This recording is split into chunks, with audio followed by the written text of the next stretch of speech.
Hey, welcome back to Mr. Gabriel's Auto Talk, and I'm your host, Ranger Bob.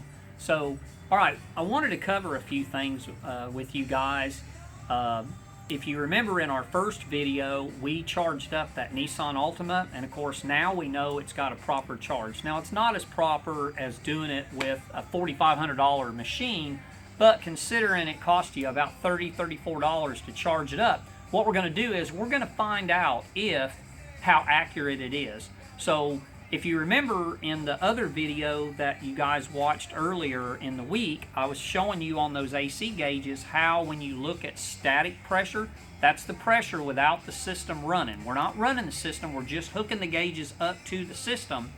And you can look at the static pressure, and the static pressure on those gauges, it tells you what the ambient temperature is for different kinds of refrigerant.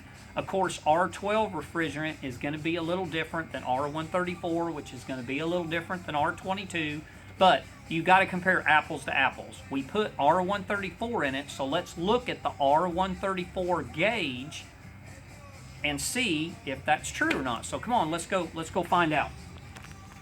Okay, so here's our 2006 Nissan. Of course, I went ahead and hooked up my gauges. You guys remember this. Remember, red is the high side, discharge side. I told you it's always the lower, I'm sorry, not lower, but smaller tube. Of course, the blue is the low side. It's always the bigger tube. Remember that. High side, smaller tube, low side, bigger tube. Okay, so I've got them hooked up. These are the quick connects. I've already screwed these in. I've already screwed them down. So now I'm taking a reading of what's in this car. Now, let's take a look at our temp gauge for a minute. Okay, I'm reading about, and you guys, you know me, my eyes ain't that great, but I'd say we're about 82, maybe 82, 83 degrees. That's what it is in the shop today. Look about right? 82, 83? Cool. All right, so let's take a look at our AC gauges. Now, you could read either side, but I'm just going to read the low side because the high side, my lenses are cracked. But so right now we're reading static pressure. This engine's not reading. Remember that. Static pressure, engine not reading. If you look, and there is two scales here. The first scale on the inside is R12, and the gauge shows you that R12. The second one is R134, and that's the one we want to read. Now, if you look, what is that thing reading? There's 80, there's 95, so that must mean that each one of them marks is 5 degrees, so that would be 85 to that mark. We're not to 85 yet, so we're about 82, 83, probably about 83 degrees. So I'd say we're dead on. We know that this system is a fully charged system because it does coincide with what our ambient temperature is. Now, here's how you would know if the system was low. Let's say that your ambient temperature is, like we said, it's 82, 83 degrees, and you hooked up this gauge set, and let's say that needle, instead of reading 82 or 83, let's say it read 60. Let's say it was down here at 60.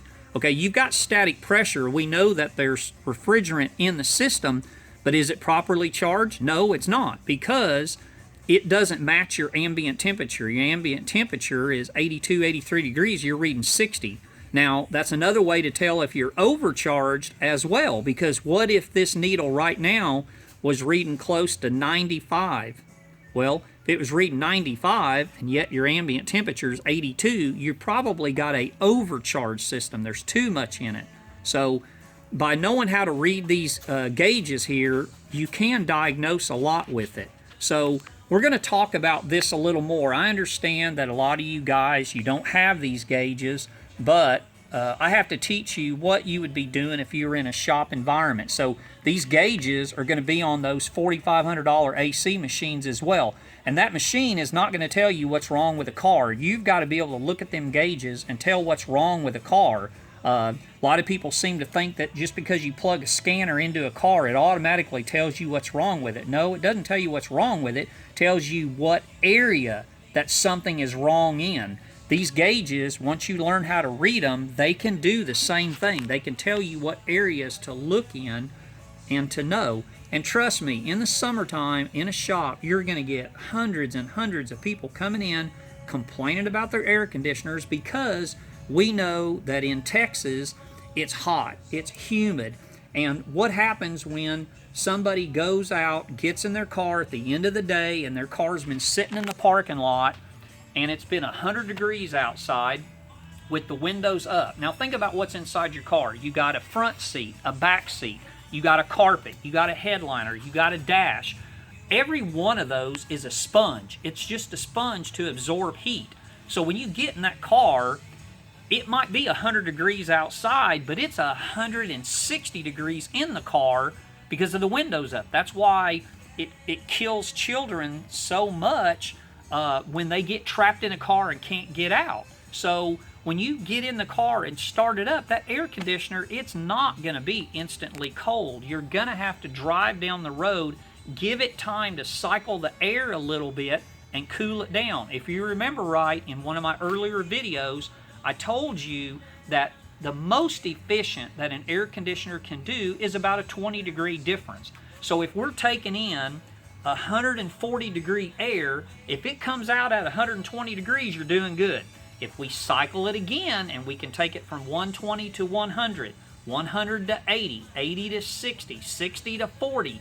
Now once you start getting down to about 35, 36 degrees, that's where it's going to stop. You're not going to get it colder because our cycling switch is going to kick the compressor off. It's not going to keep running because we don't want to freeze up the evaporator. If you freeze it up, it's not going to be cold.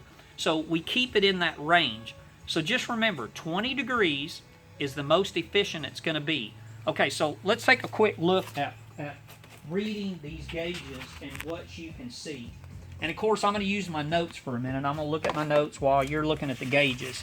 So if you looked at your gauges, and of course, once you hook these up and we start the car up and run the car, we need to look at operating pressures. If you remember right, earlier I was telling you about static pressures, okay? If we hook up the gauges and we start the car up, now we're not reading static, we're reading dynamic. You're reading a dynamic pressure. So now what I'm talking about now are dynamic readings, okay?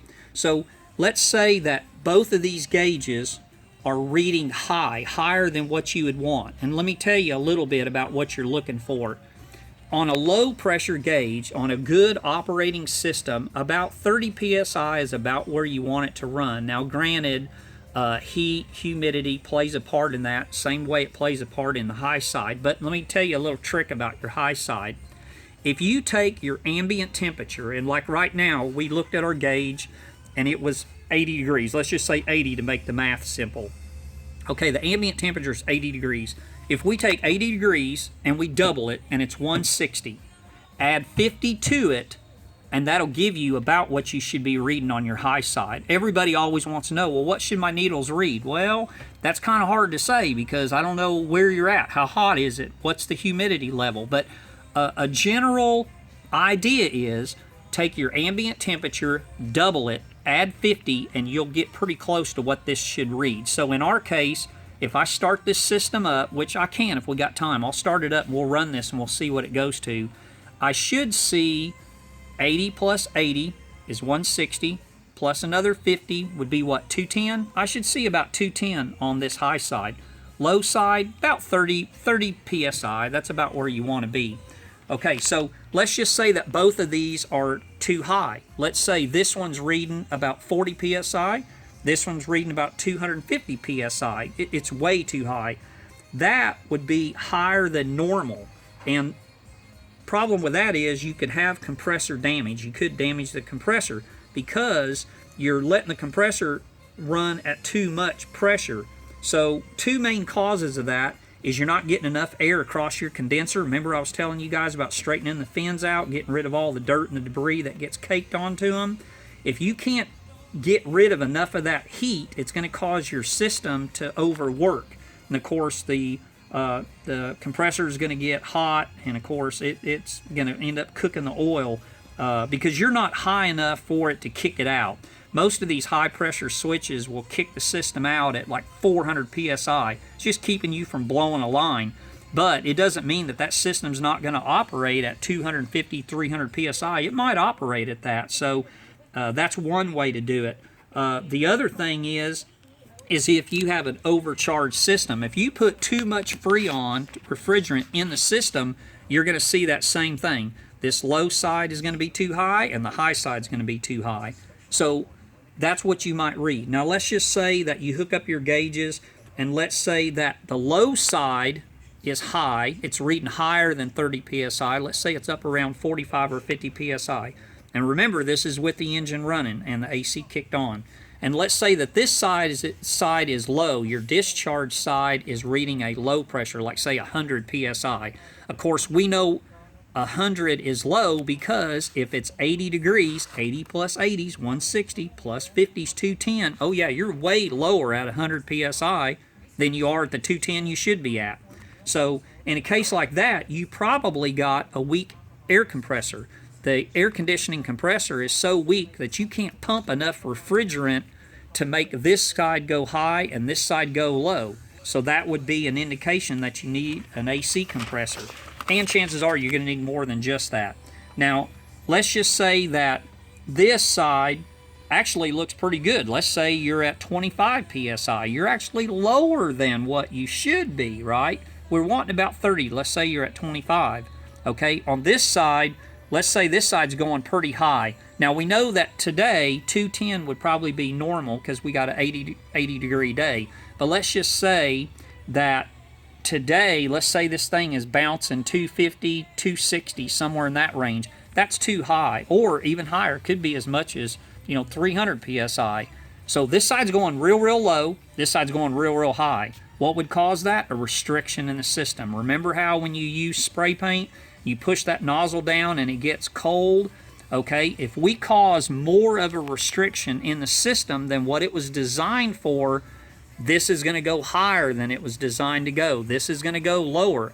I've actually seen in the past, I've seen this low side get so low it almost pulls into a vacuum.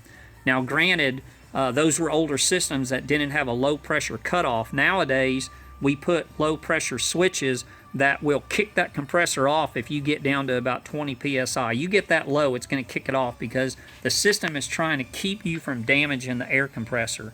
But anyway, so that's what will happen if this gets too low and this gets too high. I think the last thing I got is if this is low, if your high side's way low and your low side is up here, you could have a problem with just low on Freon. You don't have enough Freon for the system to even work right because your compressor, when it kicks in, you're never building up any high pressure, and you don't have enough Freon to even get a low pressure. So you're going to see this low, and you're going to see this kind of high, so that would be an issue too. So I don't want you to get too hung up on this because I know it's a lot for you to try to grasp and take in, but all I'm trying to get you to understand is that I want you to understand that once you learn this system, you can use these gauges to do your diagnosis. And of course, it's all about taking care of the customer, making sure they're happy, and making sure you're fixing it right the first time. But it's also about you making money. If you're going to get paid a 1-hour diagnosis and you can hook up a set of gauges and diagnose one in a matter of maybe 5-10 minutes, you're making money like that. So you got to realize it works both ways. You don't want to spend 2 or 3 hours trying to diagnose something that you're only going to get paid an hour on. So I'm trying to teach you guys not only how to do right by the client, the customer, but how to make money at it too. So when you start learning how to use the equipment properly, it'll help you make more money. So anyway, I hope that clears some things up. I know I probably confused some of you guys, but that's what I'm here for. If you've got a question, by all means, call me, text me, send me an email. Get with me and let's figure it out, because there's no such thing as a stupid question. If you don't understand it, that's what I'm here for. That's why I'm teaching you. So I hope you got something from Ranger Bob today, and I hope you all have a great weekend, and I'll see you the following week for some new videos, okay?